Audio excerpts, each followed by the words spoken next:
Mali, les nouvelles pour la stabilité du pays se suivent. La formation d'un gouvernement de transition de 25 membres dans lequel les militaires obtiennent les postes clés a été annoncée, alors que Soumaïla Cissé pourrait recouvrer sa liberté.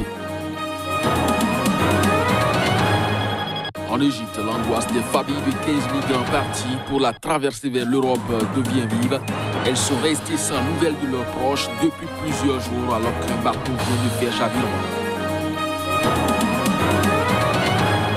Les autorités malgaches ont présenté la version gélule du Covid organique, remède à base de plantes contre le coronavirus. La version gélule est lancée après la tisane contre laquelle l'OMS avait lancé une mise en garde. C'est là les grands titres à développer au cours de cette édition. Bonjour à chacun, bonjour à tous et bienvenue. Le secrétaire général de la présidence malienne, Sékou Traoré, a lu un décret en direct à la télévision publique annonçant la formation d'un gouvernement de 25 membres. Dans ce gouvernement de transition, les militaires occupent une place clé. On écoute un extrait des propos du secrétaire général de la présidence. Sont nommés membres du gouvernement en qualité de ministre de la Défense et des anciens combattants, colonel Sadio Kamara, ministre de la Justice et des droits de l'homme, garde des Sceaux, monsieur Mohamed Sida Diko, ministre de l'administration territoriale et de la décentralisation, lieutenant-colonel Abdoulaye Maïga, ministre de la Sécurité et de la Protection civile, colonel Modibo Kone, ministre de la Réconciliation nationale, colonel-major Ismaël Ouagé, ministre de la Refondation de l'État, chargé des relations avec les institutions, monsieur Mohamed Koulibaly, ministre des Transports et des Infrastructures, monsieur Makan Fili Dabo, ministre des Affaires étrangères et de la Coopération internationale, monsieur Zeni Moulay, ministre de l'Économie et des Finances, monsieur Alousseni Sanou. Toujours au Mali, c'est un événement assez rare. Plus d'une centaine de djihadistes condamnés ont été libérés au cours du week-end. C'est dans le cadre de négociations en vue de la libération d'une personnalité malienne et d'une française aux mains des djihadistes. C'est ce qu'ont indiqué les sources sécuritaires approchées dans ce cadre. Sophie Petronet et Soumaïla Cissé, les deux otages dont la libération est dans la balance selon ces sources, sont la dernière otage française détenue à travers le monde pour l'une et une figure politique d'envergure nationale au Mali pour l'autre. Dans le cadre de négociations pour obtenir la libération de Soumaïla Cissé et de Sophie Petronet, plus d'une centaine de prisonniers djihadistes ont été libérés ce week-end sur le territoire malien, a déclaré un des responsables de la médiation sous le couvert de l'anonymat en raison de la sensibilité de l'affaire. Un responsable des services de sécurité maliens a confirmé ces informations. Les prisonniers ont été relâchés dans le secteur de Niono au centre et dans la région de Tessalit au nord, vers où ils ont été acheminés par avion, a-t-il précisé.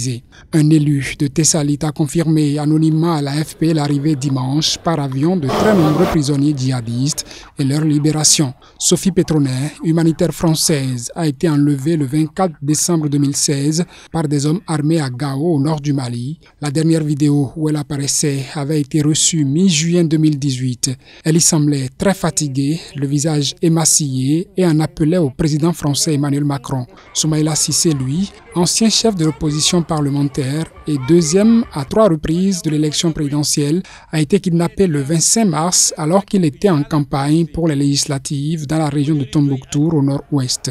À défaut de preuves formelles, les soupçons pèsent sur le groupe djihadiste Amadou Koufa, actif dans le centre du Mali et affilié à Al-Qaïda. En Égypte, l'angoisse des familles de 15 migrants partis pour la traversée vers l'Europe devient vive. Elles sont restées sans nouvelles de leurs proches depuis plusieurs jours. Un récent bateau a chaviré au large de la Libye et qui a fait plusieurs morts. Reportage. Damacha, situé à 60 km au nord du Caire, au milieu des champs de coton, ressemble à une ville fantôme depuis que plusieurs centaines de ces jeunes hommes ont pris le chemin de l'exil via la Libye voisine en conflit. Un minibus affrété par un trafiquant quittait encore mi-août cette localité de 18 000 habitants. Il était bondé 37 jeunes hommes ayant payé chacun 3 800 € se trouvaient à bord. Un mois plus tard, l'Organisation internationale des migrations annonçait qu'au moins 20 migrants, principalement égyptiens et marocains, avaient disparu après le chavirement le 14 septembre d'une frêle embarcation partie de la Libye. 2 corps ont depuis été rapatriés à Damacha et une vidéo non datée diffusée sur Internet montre apparemment 20 survivants. 2 jeunes hommes originaires de cette ville épuisée y énumèrent les noms de ceux ayant péri dans le naufrage. La parlementaire égyptienne Saha Atman a affirmé la semaine dernière sur Facebook, après ses contacts avec les autorités, que 20 des hommes avaient survécu et qu'ils allaient être rapatriés en Égypte. Mais aucune nouvelle des 15 manquant encore à l'appel. Depuis l'annonce de l'Organisation internationale des migrations, des mères et des épouses habillées de noir pleurent leur disparition. Les habitants de Damacha attendent toujours des informations de la part des autorités et de l'aide du gouvernement du président Abdel Fattah al-Sisi. Un violent incendie a ravagé dans la nuit de samedi à dimanche un marché historique de Dakar spécialisé dans la brocante et les boiseries baptisé Parc Lambaye. L'origine de l'incendie n'est pas encore connue. Les pompiers sénégalais sont intervenus sur le site d'un marché historique en bois réduit en cendres dans le centre-ville de la capitale Dakar suite à un incendie qui s'est déclaré tard le samedi. Il n'y a pas eu de mort, seulement des dégâts matériels ont déclaré les secours ce dimanche matin, toujours présents sur place, notamment les pompiers armés de lances à eau près de tas de gravats fumants. L'origine de l'incendie n'est pas encore connue. Métropole ouest-africaine de quelques 3,5 millions d'habitants, Dakar est régulièrement touché par des incendies, en particulier dans les marchés informels.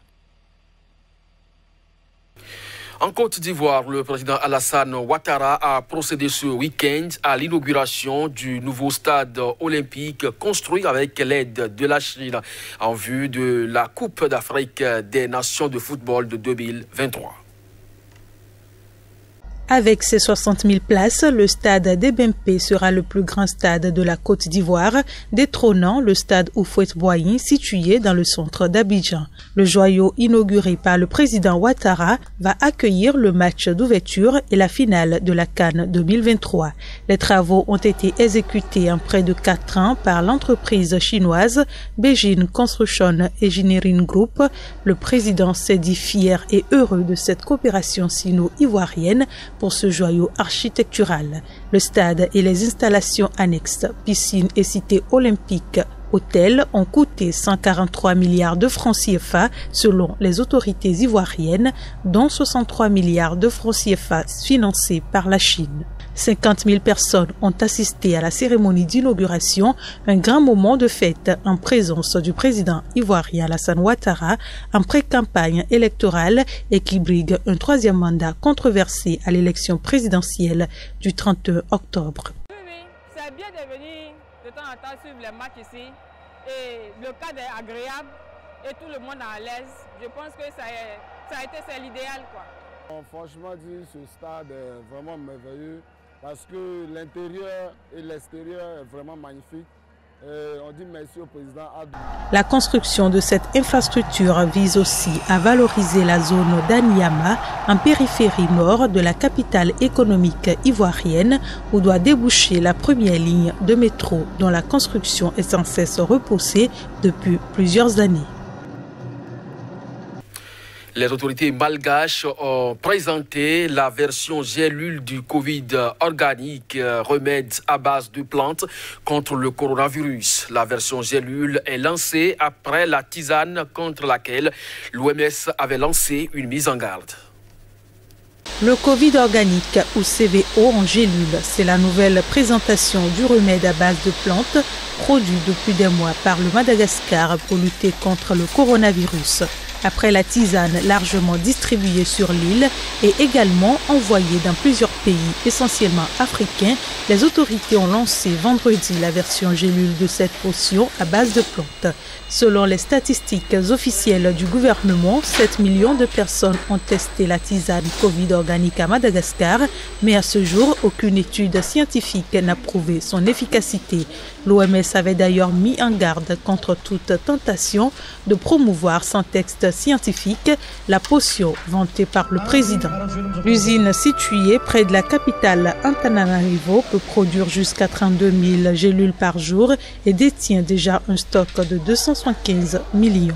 Le discours de tout à l'heure, c'est que nous avons distribué 7 millions de doses, ce qui a limité largement la propagation du virus. Et comme vous pouvez constater aujourd'hui, Madagascar est sur le point de vaincre totalement le coronavirus, contrairement aux autres pays. Et aujourd'hui, on a pu constater que l'artésunate seul guérit le coronavirus. Donc ça a été mélangé avec d'autres médicaments, de la vitamine C à forte dose, qui n'a pas marché, mais l'artésunate seul, ça guérit à plus de 70 à 80% des malades atteints du Covid-19. Pour le syndicat des médecins de Madagascar, il est impossible d'affirmer l'efficacité du remède sous n'importe quelle forme sans publication de résultats d'études scientifiques officielles. Madagascar a enregistré 16 493 cas de Covid-19 et 232 décès pour 25 millions d'habitants.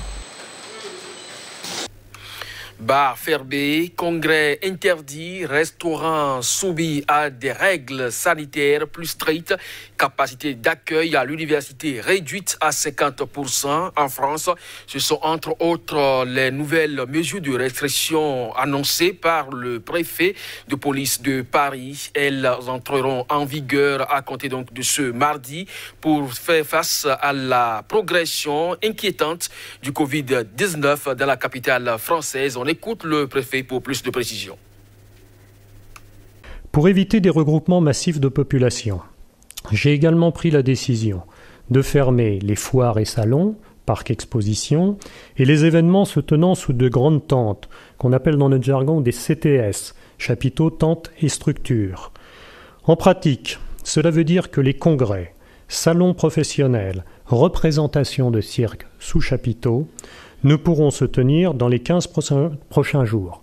Les clubs de sport, clubs de fitness resteront fermés également. Je le repréciserai dans l'arrêté qui sera publié dans quelques minutes, de manière à ce que les choses soient parfaitement claires par rapport à ces pratiques sportives qui peuvent représenter également des foyers de contamination. J'ai décidé que tous les équipements de plein air, les stades, les terrains d'entraînement physique, pourront rester ouverts, à condition de rassembler moins de 1000 personnes ou 50% de leur capacité maximale si elle est inférieure à ce chiffre de 1000 personnes. Voilà, c'est sur cette information que se referme ce journal. Merci à vous de nous avoir suivis. Belle journée en compagnie des programmes de SICA. À très bientôt.